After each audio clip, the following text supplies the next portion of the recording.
Hello students, तो आज की इस वीडियो में डिस्कस करेंगे like a huntsman written by Edmund Spenser. चलिए इसको जानते हैं। सबसे पहले जो है हम लोग पोएट के बारे में जान लेते हैं। तो ये जो पोएट है एडमंड स्पेंसर, इनका बोर्न डेट देखो तो 1552 है और जो है डाई डेट 13 जनवरी 1599 है। दोस्तों ये जो पोएम है लाइक ए हंट्समैन, ये पब्लिश कब हुआ था? तो 1595 में ये जो पोएम है पब्लिश हुआ था। ठीक है, तो इसको ध्यान में रखना। अब ये जो राइटर है एडमंड स्पेंसर, एक इंग्लिश पोएट थे। इनको जो है जाना जाता है द फेरी क्वीन के लिए। फेरी क्वीन क्या है? फेरी क्वीन एक इपिक पोएम है and fantastic allegory celebrating the Tudor dynasty and Elizabethan first. ठीक है, इनके फर्स्ट वर्क रहा है द शेफर्ड्स कैलेंडर। ठीक है, जो पब्लिश हुआ था 1579 में। ठीक है, ध्यान में रखना। और जो फेरी क्वीन है दोस्तों, जो इनका इपिक पोएम है, ग्रेटेस्ट वर्क माना जाता है इनका। ठीक है, और इनके लिए इनको जाना जाता है। तो इसमें जो फेरी क्वीन है, the first 3 book of the Faerie Queene were published in 1590। तो इसमें जो फर्स्ट 3 बुक थे वो 1590 में पब्लिश हुए थे, और सेकंड सेट था इसका 3 बुक, वो पब्लिश हुआ था 1590। चलिए जानते हैं इस पोएम का सेंट्रल मैसेज है कि लव्स परस्यूट। परस्यूट मतलब तलाश है ना। में बी चैलेंजिंग, क्या हो सकता है? चैलेंजिंग हो सकता है। Perseverance can lead to unexpected fulfilling rewards. ठीक है दोस्तों, अगर हम इस पोएम की पोएटिक डिवाइस की बात करते हैं तो ये सोनेट है। पोएटिक फॉर्म क्या है? सोनेट है। ठीक है, और ये एडमंड सेरेन में इसको लिखा गया। ठीक है, थीम इस पोएम की बात करते हैं तो सेलिब्रेशन है, डिजायर है, लव है और रिलेशनशिप है। टाइम पीरियड है 16th सेंचुरी, और राइम स्कीम है इस पोएम का AB BC CD और EE। ठीक है, चलिए अब इस पोएम को लाइन बाय लाइन जो है समझने का प्रयास करते हैं। तो पता है कि ये जो एमोरेटी है इन्हीं का इसी कलेक्शन जो है वर्क में से ये जो सोनेट है वो 60 जो है 67 सोनेट है लाइक एज हंट्समैन। ठीक है, तो ये कहाँ से लिया गया है? तो एमोरेटी से। ठीक है, इसको ध्यान में रखना।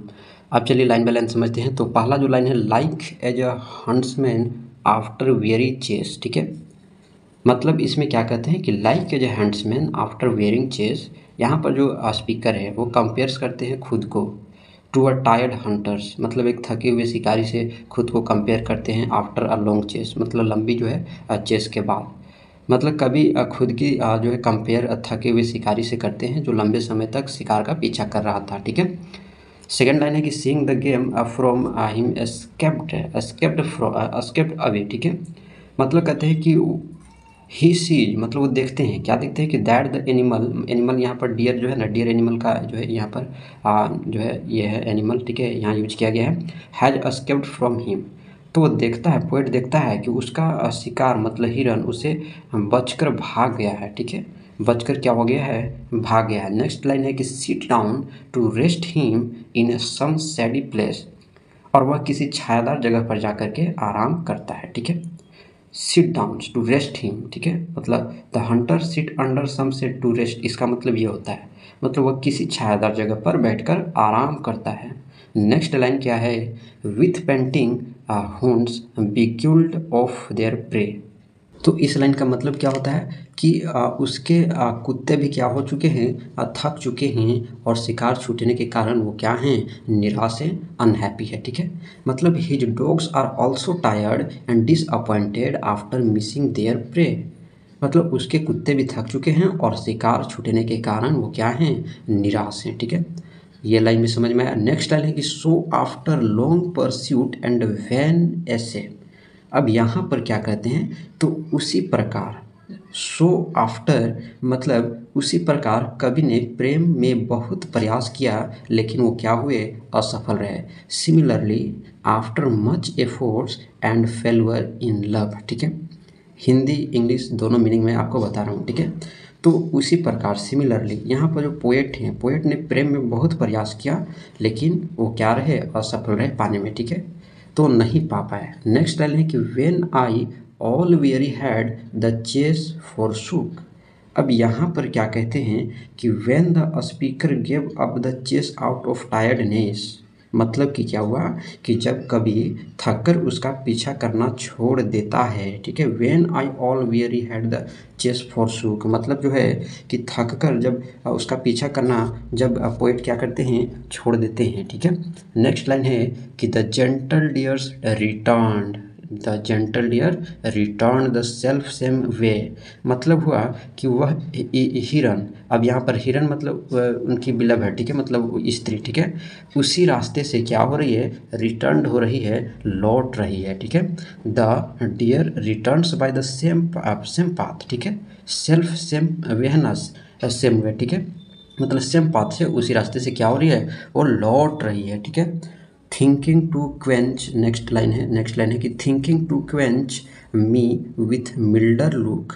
मतलब कि वह प्यास बुझाने के लिए, या एक तरह से हम कह सकते हैं कि उनकी जो बिलवेड है वो उनको सुकून पाने के लिए क्या करी है, जैसे कि वो वापस आ रही है, ठीक है। She comes back thinking to drink water, ठीक है, drink water I mean possibly seeking comfort, ठीक है। इसका मतलब ये होता है कि उनकी जो बिलवेड है वो मतलब ऐसे हो रही है जैसे कि वो वापस उनके पास आ रही है, ठीक है। नेक्स्ट लाइन है कि there she beheld with me milder took, ठीक है। तो मतलब यहाँ क्या हुआ कि सी लुक्स क्या करती है, वह कवि की ओर पहले से ज़्यादा कोमल हृदय से जो है, मतलब ज़्यादा प्यार से जो है ना देखती है, ठीक है। She looks at him gently not harshly, ठीक है, एज बिफोर, मतलब पहले की अपेक्षा, मतलब पहले जो उसकी बिलवेड देखती थी, है ना, और अब जो देखती है तो पहले से काफ़ी जो है कोमल और प्यार भरी नज़रों से कवि को देखती है, ठीक है। नेक्स्ट लाइन है कि शॉर्ट, क्या है, sought not to fly but fearless still did bide. मतलब क्या हुआ कि the time she doesn't run away and stays calmly. मतलब कि वो इस प्रकार इस बार वह भागती नहीं बल्कि निडर होकर वही ठहर जाती है। मतलब जो पहले जो उनकी प्रेमिका थी कवि की, वो उनसे पहले दूर भागते थे, लेकिन अब की पता नहीं इस बार क्यों वो जो है इस बार भागती नहीं है बल्कि निडर होकर के वहीं ठहर जाती है, ठीक है। Till I in hand her yet half trembling टूक। मतलब कि हुआ कि आखिरकार, मतलब टिल मतलब आखिरकार कभी उसे पकड़ लेता है, लेकिन हालांकि वह अभी भी कांप रही होती है। The speaker finally catches her though she is still trembling, trembling means कपना, ठीक है, कांपना, ठीक है। तो मतलब आखिरकार कभी तो उसे पकड़ लेता है लेकिन वह अभी भी कांप रही होती है, ठीक है। नेक्स्ट लाइन है कि and with her own goodwill her firmly tied. इसका मतलब हुआ कि वह स्त्री मतलब उनकी प्रेमिका अपनी इच्छा से कवि के साथ बंध गई है, मतलब अपनी इच्छा से, ये किसी की प्रेशर की वजह से नहीं। यह दिखाता है कि प्रेम जबरदस्ती नहीं बल्कि आपसी सहमति से हुआ है, वह अपने मन से उसके साथ जुड़ी है, नहीं कि किसी के प्रेशर की वजह से, ठीक है। तो इस लाइन का मतलब ये निकलता है, ठीक है। नेक्स्ट लाइन है कि a strange thing me seemed to see beast so wild. यहाँ पर क्या हो, मतलब कवि को यह बहुत अजीब लगता है, पोएट को क्या लगता है, बहुत अजीब लगता है, जिसे वह एक जंगली पशु मतलब यहाँ पर एक तरह से ऐसे समझ सकते हैं कि इंडिपेंडेंट और बेलगाम स्त्री, ठीक है, इस तरह से मतलब यहाँ पर समझ सकते हैं।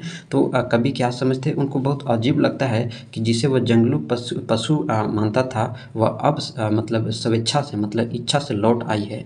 उसे यह अजीब लगता है, उसे आश्चर्यचकित होता है पोएट कि कोई इतना स्वतंत्र प्राणी खुद वापस आ जाए। तो इसलिए वो क्या होते हैं, सरप्राइज होते हैं इन लाइनों में, ठीक है। नेक्स्ट की लाइनों में क्या है कि सो गुडली वोन विथ हर ऑन विल बिग्यूल्ड, ठीक है। और ये है अंतिम लाइन, इसका मतलब हम आपको बहुत अच्छे से समझाते हैं। यहाँ पर जो कवि हैं, यहाँ पर जो पोएट है, वह यह कह करके खुश होते हैं और आश्चर्य प्रकट करते हैं कि उसने उस स्त्री का प्रेम बहुत सुंदर तरीके से जीता है, ठीक है, जबरदस्ती नहीं बल्कि उसकी अपनी इच्छा से जो है उसको हासिल किए हैं, ठीक है।